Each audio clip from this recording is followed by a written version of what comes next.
Doctor Baba Saheb Ambedkar open university.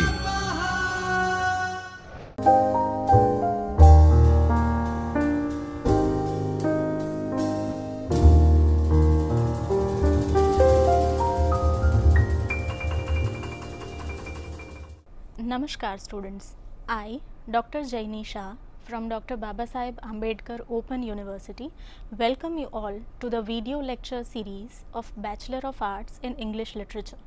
Friends, this particular session is from SYBA paper number 3, History of English Literature, unit number 11, which is Augustan Age, its historical background and characteristics. This video lecture, students, will help you understand the period of Augustan age in English literature.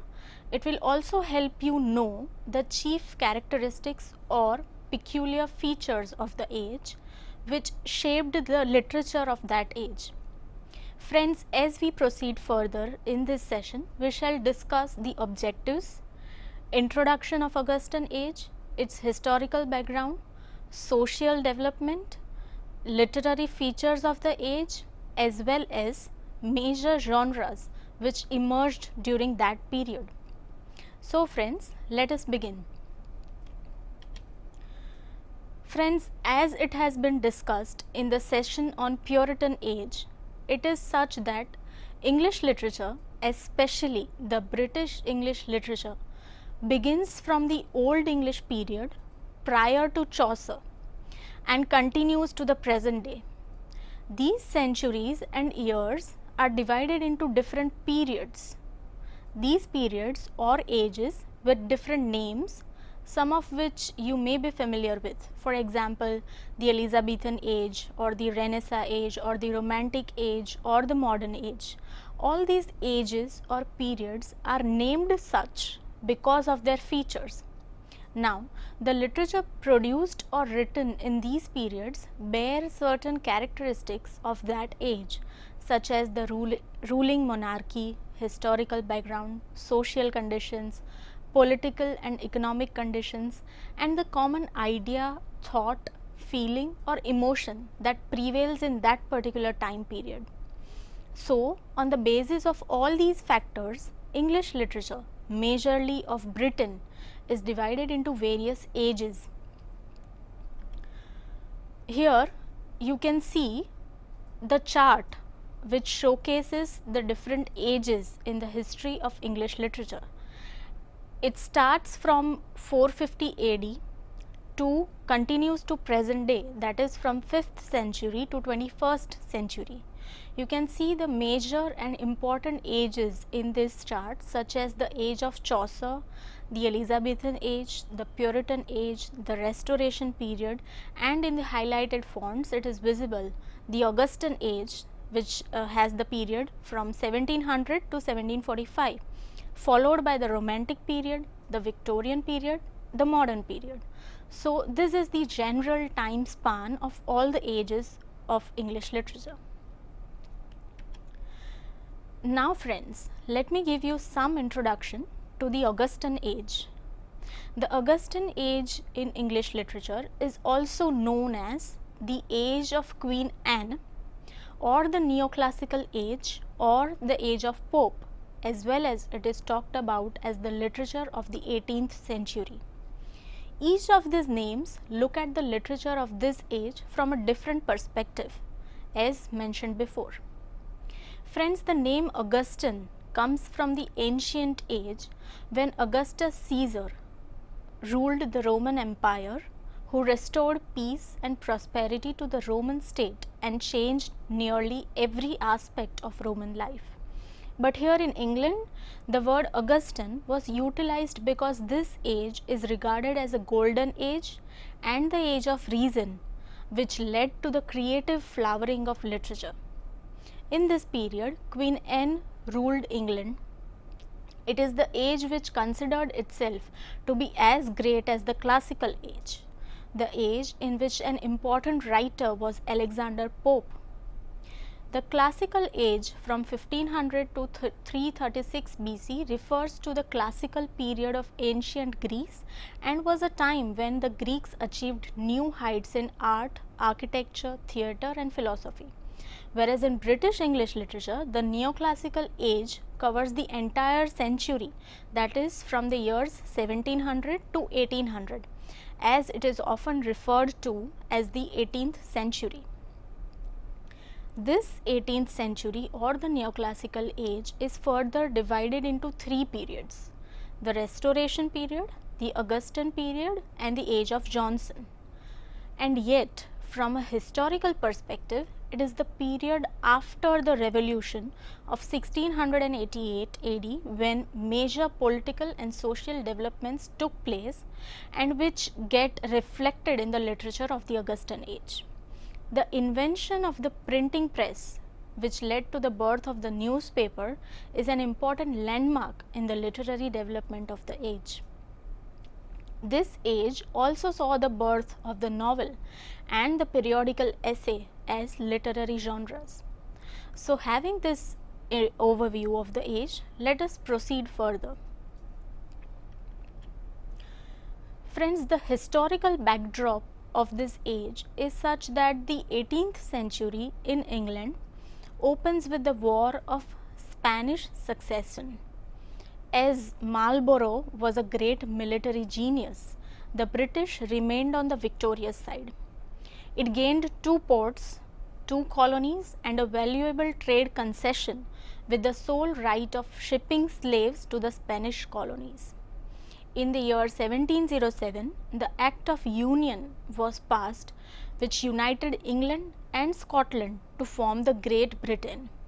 Further, Queen Anne died in 1714 and George I of Hanover ascended the throne as the ruler of England.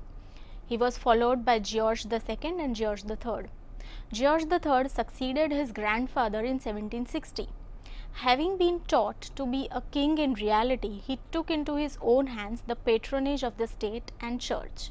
He began distributing royal favours himself, thus filling the House of Commons with mercenaries, often referred to as the king's friends. As he ruled for 20 years as an autocrat, there was considerable tension and strife between the ruler and the ruled. He succeeded also in flattening almost the Whig opposition. Friends, Whigs and Tories were two different parliamentary parties. So, Tories were on the winning side, they were triumphant. But this coincided with England's dispute with her American colonies.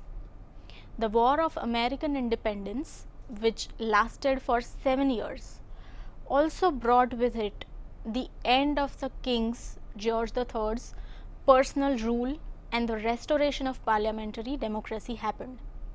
It was during this period that other important events took place, like the French Revolution in 1789, the union of Ireland with Great Britain to form the United Kingdom, the rise of Napoleon and his later exile, as well as the restoration of the French monarchy.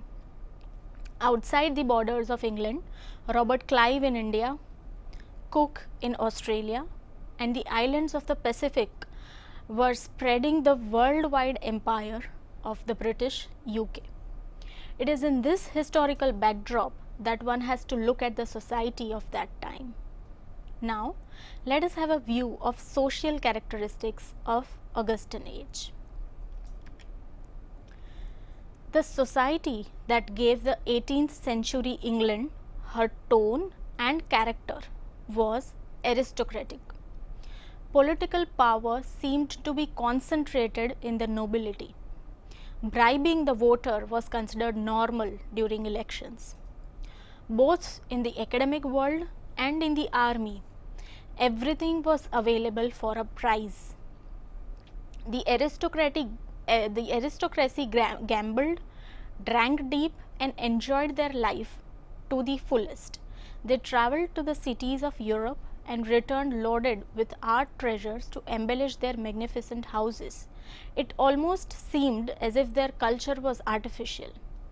England was fighting France throughout the century, but on the contrary, England's literature and art was highly influenced by France and Italy too. French influence on English literature was a combination of both good and bad qualities. Because of the general political stability following the revolution, the 18th century in England was an era of peace and prosperity.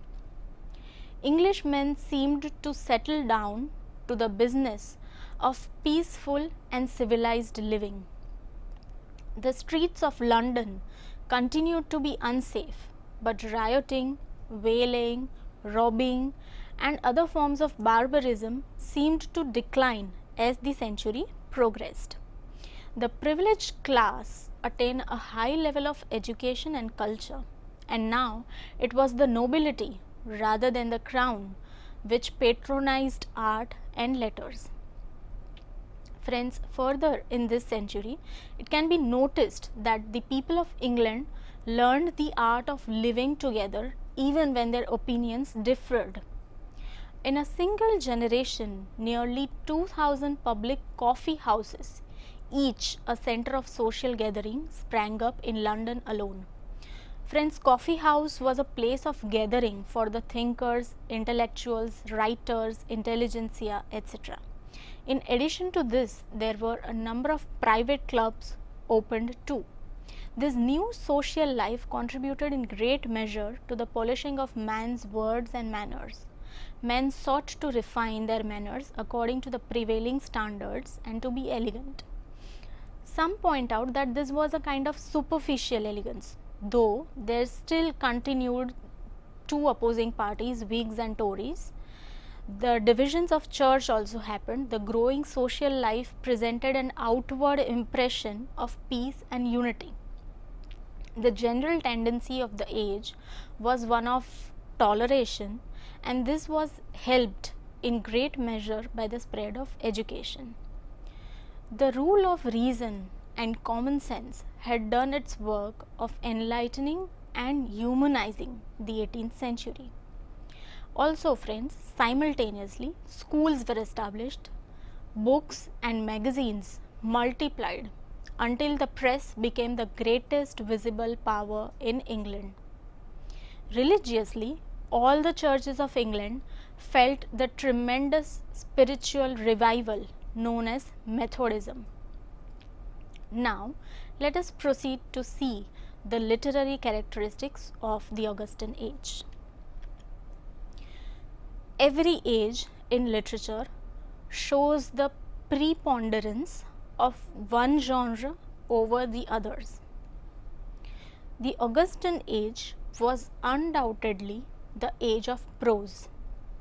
Several social factors were responsible for this, and the spread of education and the advent of periodicals contributed in great measure towards this.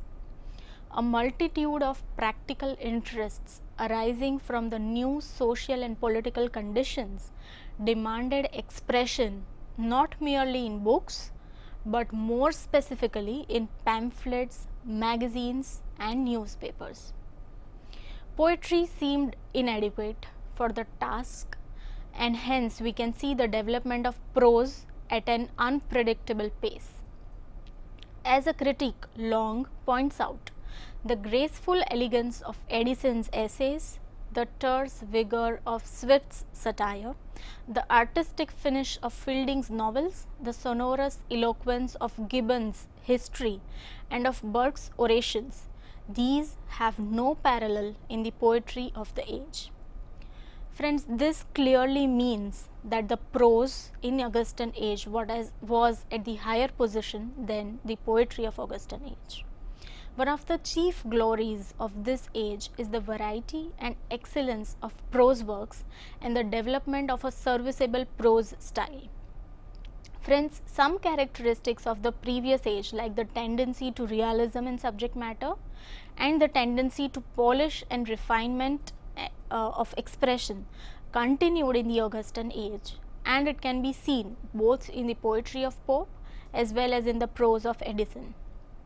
A third tendency that is seen in this age is the prevalence of satire, which was the result of the unfortunate union of politics and literature.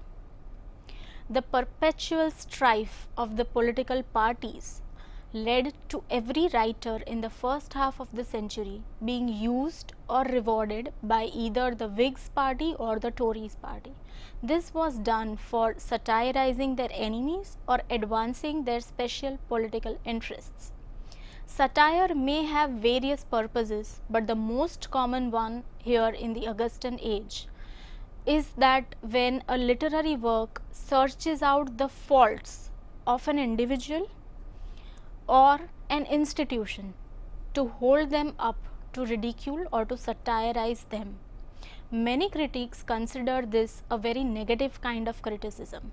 It may be argued that the satires of Pope, Swift and Addison are the best in the English language, but the fact remains that they are never placed along with the best of English literature because they are satires. Friends, the term classicism is often used to refer to the literature of the Augustan age. One of the reasons that the word was used was because of the unusual number of great works produced in this period. The word classic itself took on many meanings. In this age, the general tendency of writers was to look at life critically, to emphasize intellect rather than imagination. The form was important rather than the content. Writers strove to repress all emotion and enthusiasm and to use only precise and elegant methods of expression.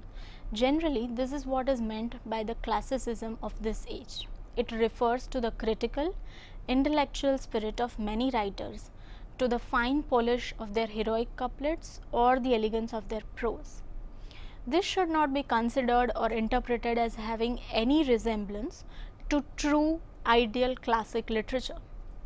We could even say that this literature of this age was a pseudo classic, a period of false and sham classicism, as something which is not looked up as an ideal or classic. Now friends, let us have a look at the major literary genres of the Augustan age. Let us take up prose first. Friends, the whole of the 18th century is hailed as the age of prose, and this is noticeable from the beginning of the century. The age saw the establishment of the periodical essay and the beginnings of the prose fiction. The prose style of this period was used for a variety of purposes. For example, narration, description, exposition, speculation, argument, etc. Augustan age also witnessed writers who could use the plain style to expound their political, philosophical or theological doctrines. Then, if we have a glance at the poetry section, it can be understood that in many ways this age was a continuation of the previous age, and this is clearly seen in the poetry of Augustan age.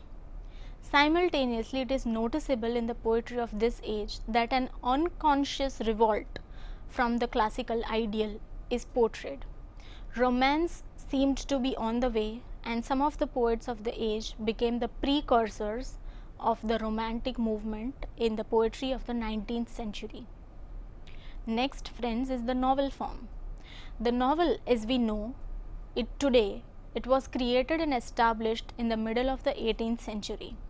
The novel was then seen as a long tale portraying characters and incidents from real life. The famous novelists of that time were Jonathan Swift, Joseph Addison, Richard Steele, Daniel Defoe, etc. Next up, friends, is the essay form. In addition to the novel, the essay was a great gift of this century. With the invention of the printing, the spread of education and the resultant increase in readership, the essay and in particular the periodical essay flourished. Many of the essayists also were professional men of letters and hence excelled in other forms of literature too. Towards the end of the century, modern magazines and reviews became very popular. Another literary form prevalent in Augustan age is letter writing. An unhurried age of peace and leisure provides the ideal atmosphere for letter writing as an art and literature, and this is provided by the bulk and the quality of the letters being produced in this century. The peace of the Augustans, as it is often referred to, contributed to aristocratic ladies and gentlemen filling their leisure time, pastime with writing for amusement. In addition to writing satirical verses, squibs, and essays for periodicals, they found writing along letters an additional pastime. Friends, the form of drama was also continued in a way that the Augustan age witnessed the decline of drama, but not of dramatic activity. Historians also continue to be puzzled by the decline of drama in the 18th century and its continued eclipse till the end of the 19th century. Only two dramatists succeeded in redeeming the drama of this age. Most talented writers chose the novel as their medium because it offered them a huger canvas and it did not hamper their style as stage conventions did in drama. However, this century did produce actors and actresses who were better known than the dramatists of Augustan age. So to conclude, friends, Augustan age is the prominent age in the history of English literature. In this session, you have learnt the historical, social, political and literary characteristics of the Augustan age, as well as the major changes that occurred in the society and their effects on the literature of this age. Friends, here are some of the questions to check your progress, self-assessment. Attempting answers of these questions which are based on this session will give you a clearer idea on the topic that you have learnt. Further, friends, here are some of the references which you can take up for further reading. The first one is a critical history of English literature in 2 volumes by David Deutsches. Second is a compendious history of English literature by R.D. Trivedi, as well as the third one, English literature by W.J. Long. And below are the links to the open sources available on the internet, which may be helpful references for further reading. So friends, thank you for watching the video. I hope it has helped you in understanding the Augustan age from the perspective of history of English literature. So friends, goodbye and see you around next time. Thank you.